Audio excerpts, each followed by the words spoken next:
প্রতিজ্ঞা করছি, এই মর্মে বায়াত হচ্ছি। আমাদের যে বোন আশামণি, তাকে তার উপর যে জুলুম নির্যাতন হয়েছে, এর সাধ্যানুযায়ী প্রতিকার আমরা করব।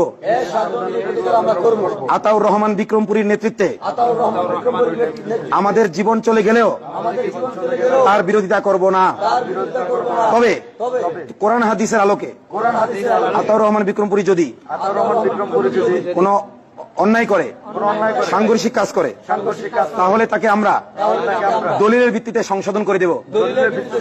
কিন্তু কোনো দলিল ছাড়া, কোনো ভয়ের কারণে, কোনো লোভের কারণে, কোনো জালেমের জুলুমের কারণে, কোনো তাগুতের জুলুমের কারণে, কোনো প্রলোভনে কোনোভাবেই আমরা এই আনুগত্য পরিহার করব না, এই আনুগত্য পরিত্যাগ করব না। যদি করি, যাই হোক, আমি এত কঠিন কথা আপনাদের বলতে চাইতেছি না। আল্লাহ, আপনি বলেছেন মুমিনরা যখন দিনের জন্য ঐক্যবদ্ধ হয়, তাহলে মুমিনদের হাতের উপর আপনার হাত থাকে।